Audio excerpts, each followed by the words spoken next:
کیا آپ نے کبھی سوچا کہ ہمیشہ ایسا کیوں ہوتا ہے؟ ہمیشہ ایسا کیوں ہوتا ہے کہ ایک عیسائی نن جب اپنا سارا جسم ڈھانکتی ہے تو اسے بڑی عزت دی جاتی ہے کہ اس نے اپنے آپ کو ایشور کے حوالے کر دیا، پر جب کوئی مسلمان عورت ایسا کرتی ہے تو لوگ کہتے ہیں کہ وہ ظلم کا شکار ہے؟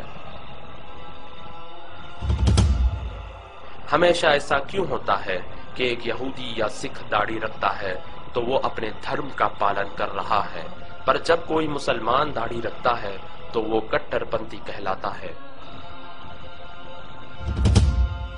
ہمیشہ ایسا کیوں ہوتا ہے کہ جب کوئی استری گھر پر سارا سمے بتاتی ہے، اپنے بچوں کا خیال رکھتی ہے تو وہ بہت بڑا بلیدان دے رہی ہے، پر جب کوئی مسلمان استری ایسا کرتی ہے تو لوگ کہتے ہیں کہ وہ چار دیواری میں قید ہے اور اسے آزادی ملنی چاہیے؟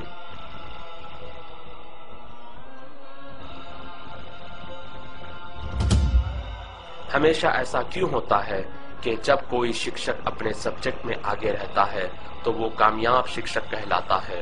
پر جب کوئی مسلمان لڑکا اسلامی شکشا میں آگے رہتا ہے تو اس کا بھوشیہ بیکار سمجھا جاتا ہے؟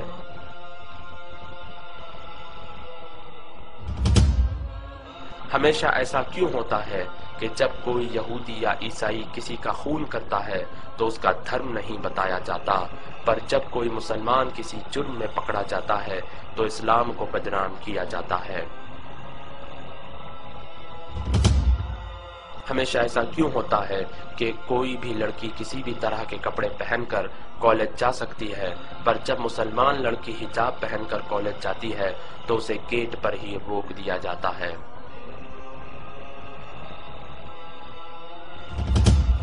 ہمیشہ ایسا کیوں ہوتا ہے کہ جب کوئی ویکتی اپنی جان پر کھیل کر لوگوں کی جان بچاتا ہے تو اسے بہادر اور ویر کہا جاتا ہے، پر جب کوئی فلسطینی ناگرک اپنی جان پر کھیل کر اپنے بچے کو گولی لگنے سے بچاتا ہے اور اپنے بھائی کا ہاتھ دشمنوں کے ہاتھوں توڑے جانے سے بچاتا ہے اور اپنی ماں اور بہن کی عزت بچانے کے لیے دشمنوں سے لڑتا ہے اور اپنے گھر کو آگ لگائے جانے سے بچاتا ہے اور اپنی مسجد کی رکشا کرتا ہے تو اسے آتنکوادی کہا جاتا ہے؟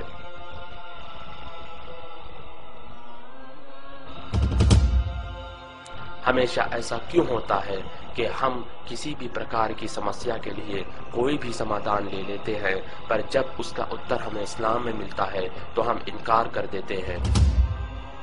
ہمیشہ ایسا کیوں ہوتا ہے کہ جب کوئی ڈرائیور بیہودہ انداز سے کار چلاتا ہے تو کوئی کار کو دوشی نہیں ٹھہراتا، مگر جب کوئی مسلمان غلطی کرتا ہے تو اسلام کو دوشی ٹھہرایا جاتا ہے؟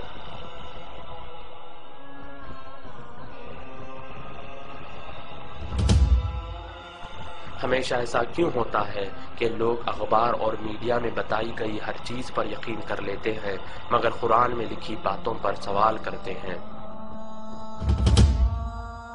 پر ان ساری چیزوں کے باوجود آج پوری دنیا میں سب سے تیزی سے پھیلنے والا دھرم اسلام ہے۔